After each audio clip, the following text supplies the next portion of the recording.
Today, the Ascended Masters teach us the how-to of Taoism, and they illustrate the steps of the soul's self-transcendence through the chart of your divine self. It is the chart of the Tao, the De, and the lower self whose goal it is to attain bonding to both. The chart that you see before you shows three figures, the upper, the middle, and the lower figure. I see the upper figure as the great Tao, the central figure as the great De, and the lower figure, the lower self that is seeking to attain union with both. Our understanding of the great Tao is truly the first cause, Brahman, the universal being of God. As earlier we said, it is the fecund womb of the Great Mother, containing all of cosmos within itself. The great causal body is individualized for each one of us. Lao Tzu taught this. Each one of us has that Tao. And so in this chart, we see that Tao individualized as the divine self, which is above the lower self in vibration and in consciousness. When the consciousness of the lower self begins to equate with that of the higher self, then the two become one, because things equal to the same thing are equal to each other.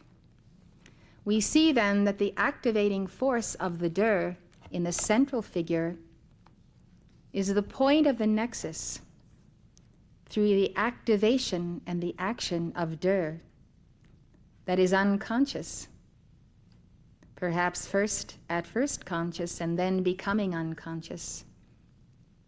That lower self begins to put on the levels of a higher way and a higher consciousness.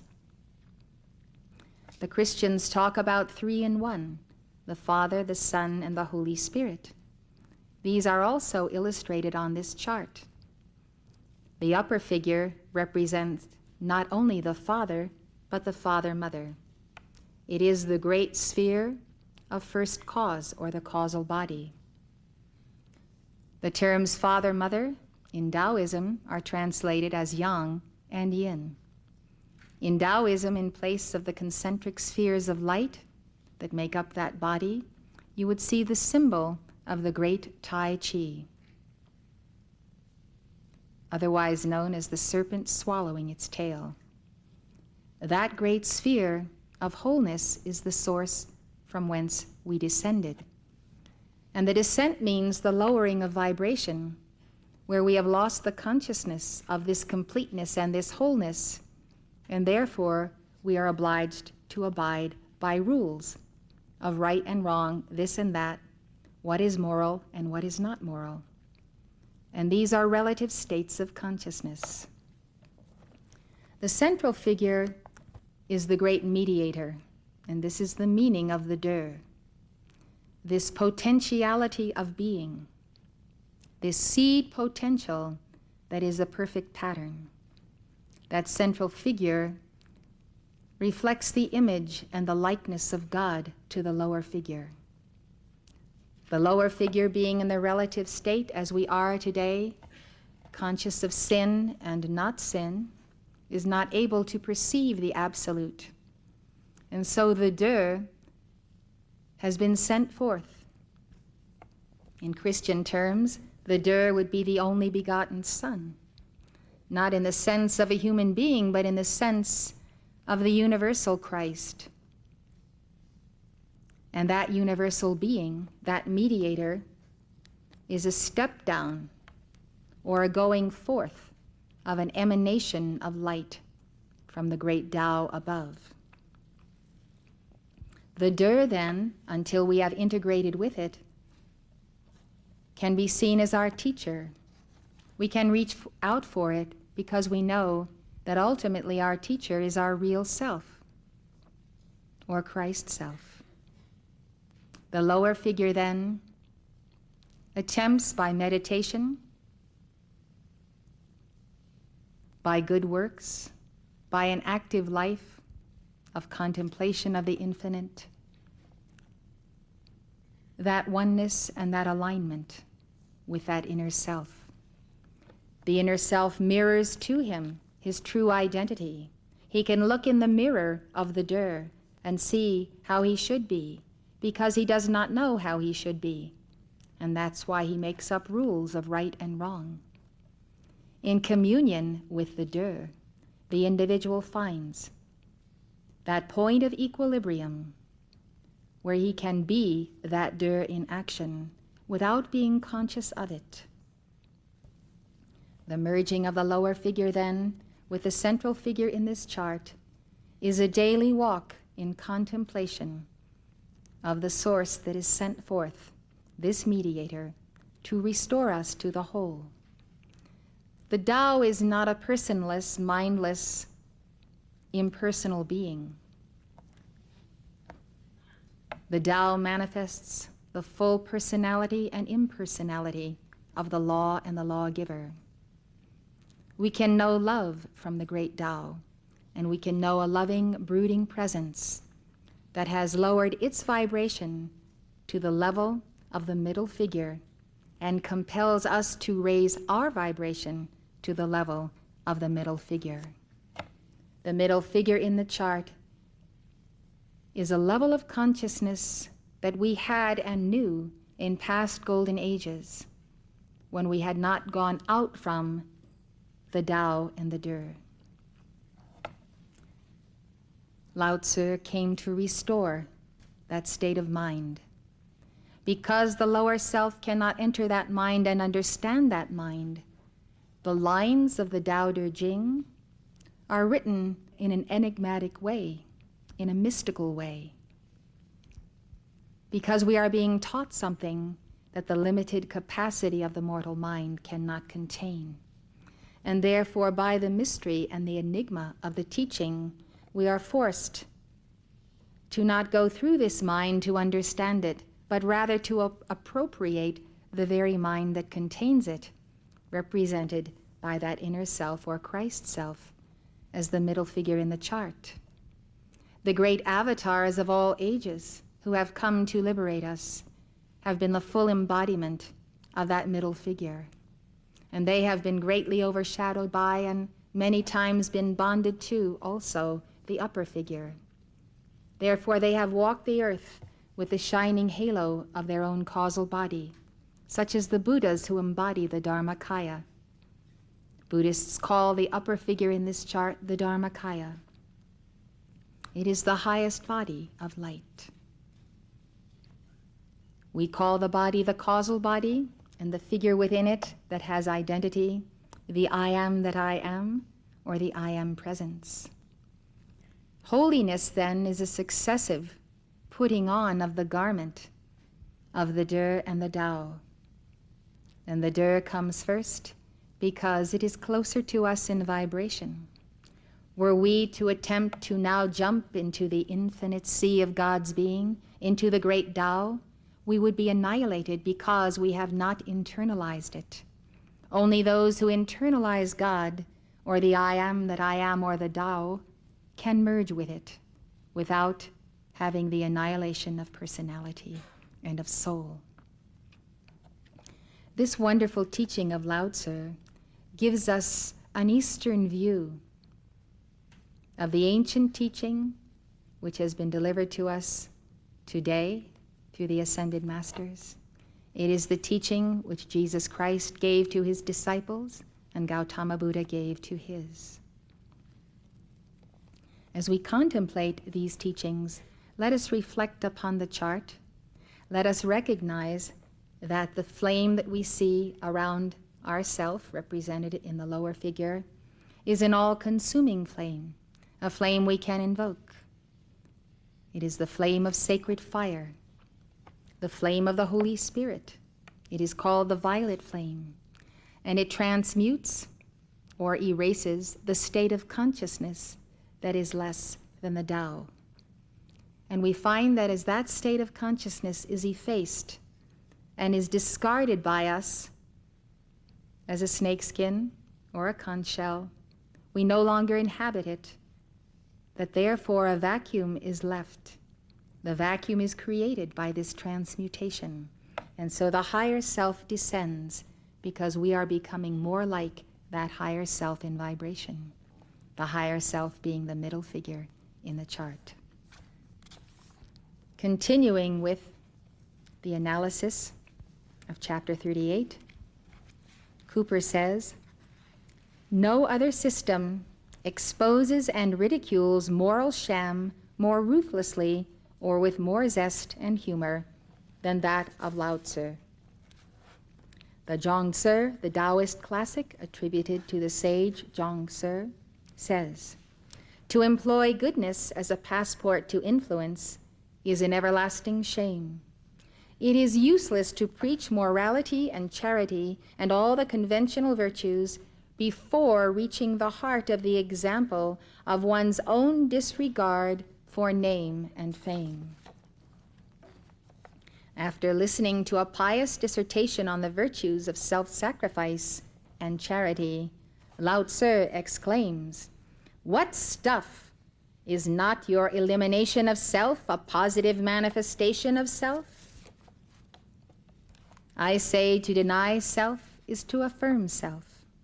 The dot in the center of the circle is the only place where self is and is not.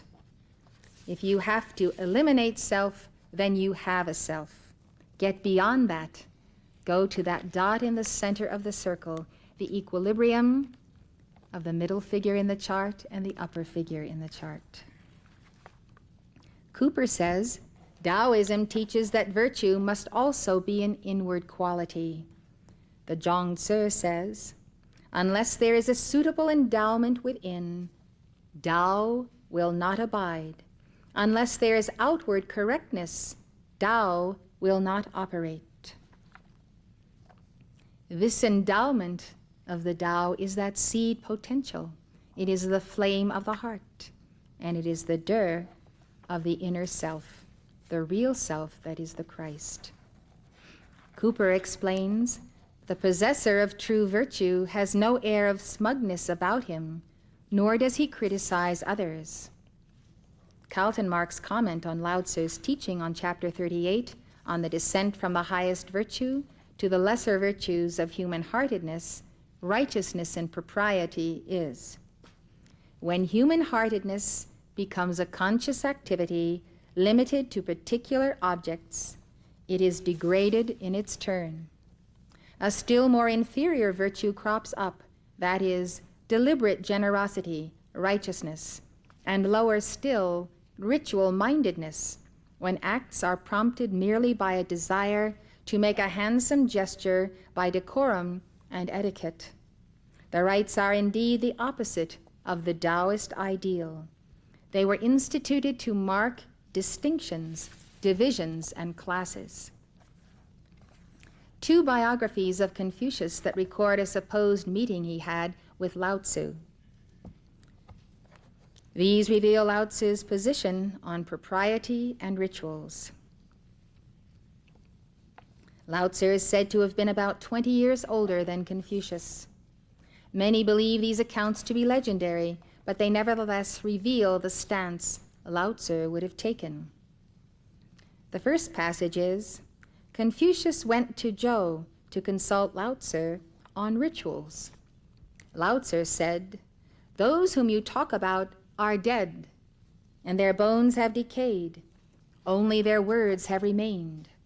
When the time is proper, the superior man rides in a carriage, but when it is not, he covers himself up and staggers away. I have heard that a good merchant hides his treasures as if his store were empty, and that a gentleman with full virtue, De, appears like a stupid man. Get rid of your proud air and many desires, your overbearing manners and excessive ambitions. None of these are good for you.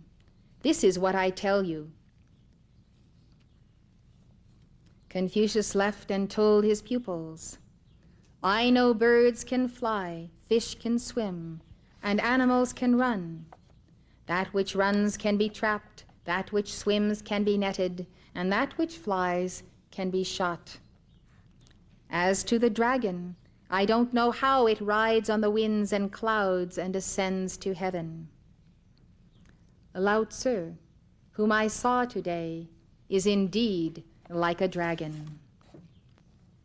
Chen writes, the meeting of Confucius and Lao Tzu was also recorded by the grand historian in the biography of Confucius. There, Lao Tzu gave Confucius the following parting words. I heard that the rich give gifts of money, the virtuous give gifts of speech. I am not rich. May I be an impostor of virtue to give you some gift of speech. Those clever with sharp observations, who yet are fond of criticizing others, are courting death. Those with wide and discriminating learning, who yet expose the evils of others, put their own lives in danger. As a son, avoid such pitfalls. As a minister, avoid such pitfalls. Chen says, Lao Tzu made it clear that the essence of ritual consists not in parading one's own merits or exposing other people's evils, which are the ways to death, but in being humble and yielding, qualities conducive to long life. This is a familiar refrain also in the Bible. Pride is the way to death, while humility is the way to life. From Lao Tzu's speech, we get the impression that Confucius was an ambitious young man, full of zeal to cultivate virtue, eradicate evil, and above all to be the savior of the world. This moral zeal, fired by the desire for fame and puffed up with pride and self-righteousness, was in need of a dressing down. The encounter with Lao Tzu proved beneficial. Afterward, Confucius was said to become more reserved and contemplative, while his disciples also made progress. This is the end of a quote by Ellen Chen. Concerning the same teaching on judgment, you know that Jesus said, "Judge not, lest ye be judged."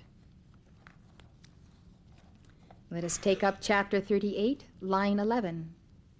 As for propriety or ritual behavior, it is but the thin edge of loyalty and sincerity and the beginning of disorder.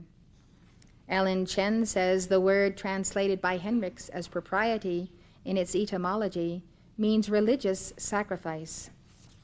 She says traditionally the author Lao Tzu was an instructor of rites, but the Tao Te Ching's overall attitude toward ritual is negative. In chapter 38, ritual, coming after human-heartedness and righteousness, occupies the last stage of moral development, such that it actually marks human alienation from the divine. We can clearly see this as so many people in our own time confuse ritual with true spiritualization of consciousness. There is more emphasis placed on the performance of the ritual than the content of the ritual. When we have both the form and the content, then of course the ritual becomes our self, and it has a true meaning and a true reason for being in our lives.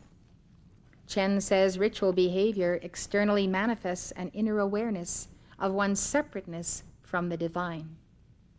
If you have to go through ritual, then you're saying, I am separate from the divine.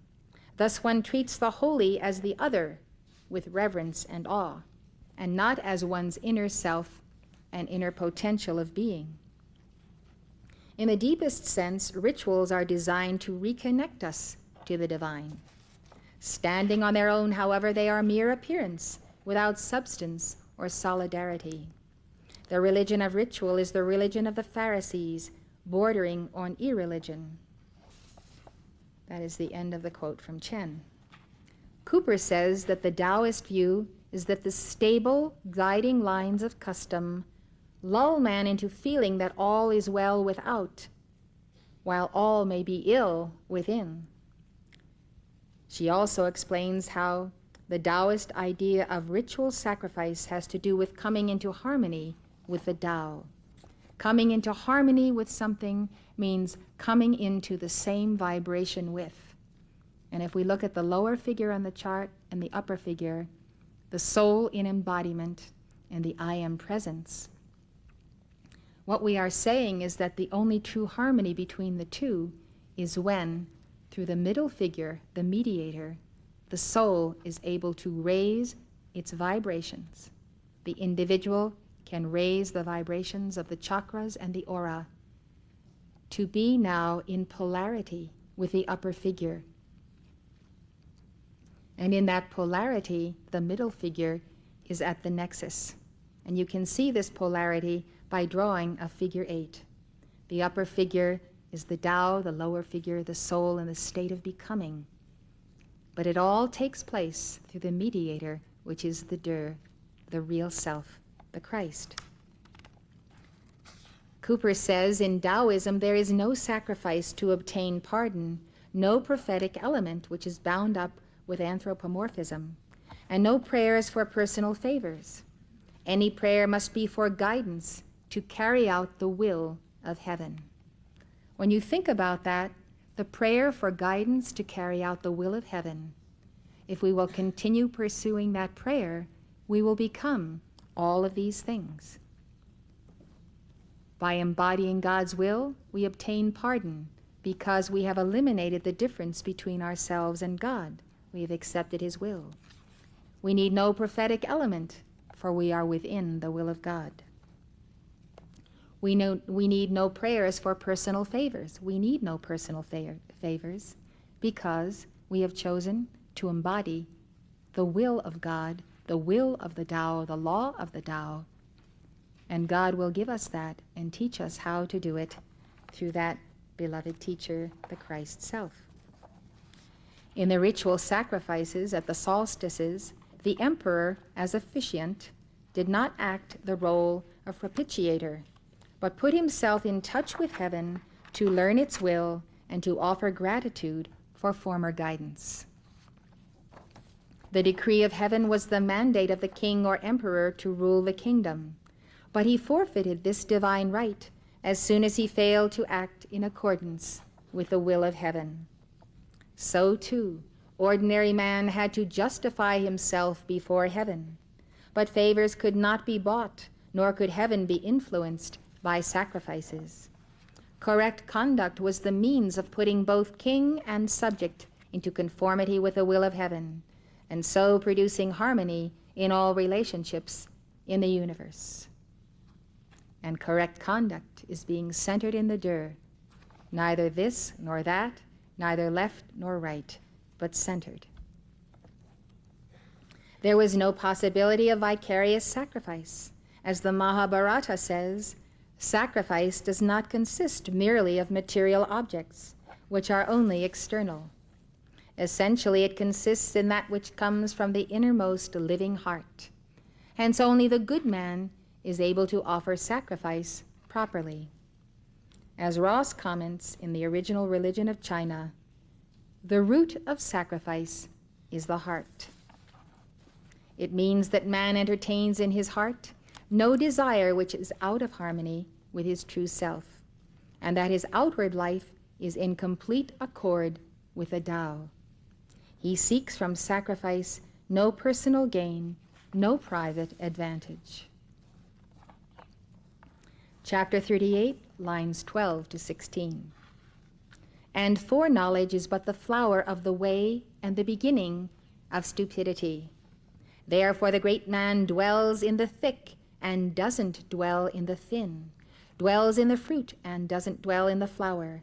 Therefore he rejects that and takes this. Arthur Waley translates this: foreknowledge may be the flower of doctrine, but it is the beginning of folly. Therefore the full-grown man, that is full-grown in Tao, takes his stand upon solid substance, and not upon mere husk, upon the fruit and not upon the flower. Truly, he rejects that and takes this. Life is a never-ending process of choices, right choices, to take the enduring, the true, the balanced, and leave the rest. Every day we are saying, this, not that, this, not that. To do this, we must come into attunement with that mind of the middle figure in the chart. That is the image and likeness of the Tao. The image and likeness of the Tao is the De. Ellen Chen says, foreknowledge is knowledge through the art of divination. According to the Tao Te Ching, divination is necessary only when humans have lost direct access to the Tao. It is better to never depart from the Tao and De, never acquire any moral consciousness, and thus never need recourse to the art of divination, which is but the flowering of Tao and the beginning of stupidity. When you become aware of the Tao as a thing apart from yourself, that is when the flowering of the Tao, like the knowledge of the Tao, is the beginning of stupidity. When you know the Tao internally, within your own sense of being, then you have the foundation of true oneness and of the soul's bonding to the Tao. Regarding the phrase, therefore the great man dwells in the thick and doesn't dwell in the thin, Chen says, nature or the unconscious is the thick, while virtue or consciousness is the thin. The Taoist's choice is the thick hidden kernel where life resides, not the thin flower pertaining merely to appearance. That is the end of the quote by Ellen Chen and the end of our commentary of Chapter 38 of the Der Tao Jing, translated by Robert Henricks. It is wonderful to contemplate the mystery of being through the lens of Taoism and the lens of the heart of Lao Tzu. Let us continue to do so as we look at life in a new dimension, existence here below and as above. I commend you to the Tao Te Ching. I commend you to your heart's meditation on the reality that is within you.